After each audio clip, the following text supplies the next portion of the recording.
हलवा तर तुम्ही बऱ्याच प्रकारे खाल्ला आहे, परंतु हा हलवा कधी करून खाल्ला आहे का? नाही ना? चला मग मी तुम्हाला पटकन सांगणार आहे आणि आता आपण रेसिपीला मुळीच वेळ करायचा नाही. आता गॅसवर आपल्याला कढई मांडायची आहे आणि त्यामध्ये तूप टाकायचं आहे. सुरुवातीला काय करायचं आपल्याला एकदम काही तूप टाकायचं नाही. 3 चमचे मी टाकलेले आहे आणि त्याला आपल्याला गरम होऊ द्यायचं आहे. आता तूप गरम झाल्यानंतर 1 वाटी त्यामध्ये गव्हाचं पीठ टाकायचं आणि आपल्याला हलक्या हाताने असं भाजून घ्यायचं आहे. इथे गॅस मात्र मुळीच जास्त मोठा करायचा नाही. कमी आचेवरच आपल्याला भाजायचं आहे आणि परत त्यामध्ये आपल्याला थोडंसं तूप टाकायचं आहे. तर मी परत 2 ते 3 चमच आपल्याला टाकायचे आहे आणि मंद आचेवर मस्त असं खमंग असं भाजून घ्यायचं आहे. आता आपण रव्याचा कसा हलवा नेहमीच खातो, परंतु गव्हाच्या पिठाचा तुम्ही एक वेळा नक्की करून बघा. खूप छान आणि टेस्टी पण होतो. आता इथे मस्त आपलं गव्हाचं पीठ छान खमंग असं भाजून गेलेलं आहे आणि त्याचा खमंगसुद्धा मस्त येत आहे. बघा मी तुम्हाला आता दाखवते. बघा अशा पद्धतीचं आपल्याला हे भाजून घ्यायचं आहे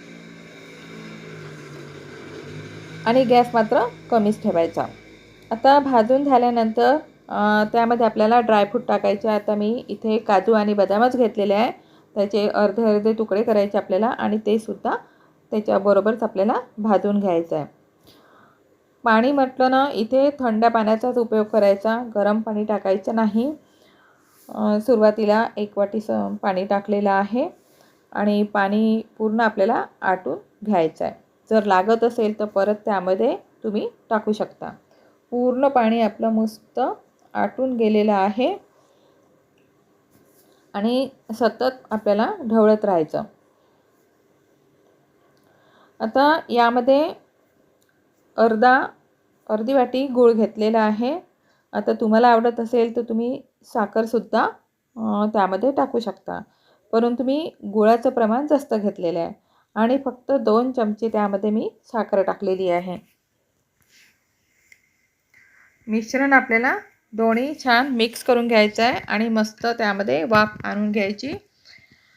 आता इथे आपला छान असा शिरा झालेला आहे आणि हा शिरा चिकटतसुद्धा नाही, मस्त मोकळा आणि सुंदर झालेला आहे.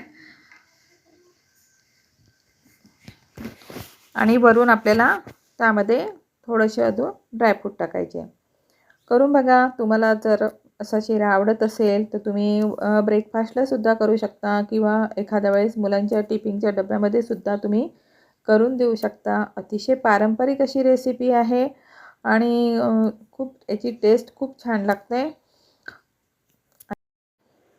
वा एकदम भारी असा झालेला आहे आणि टेस्ट तर काही विचारू नका. अतिशय अप्रतिम अशी टेस्ट झालेली आहे. तुम्ही करून बघा, तेव्हाच तुम्हाला कळेल. आणि हा व्हिडिओ जर तुम्हाला आवडला असेल तर लाईक करा, शेअर करा, सबस्क्राईब करा. मस्त खा, आनंदी राहा.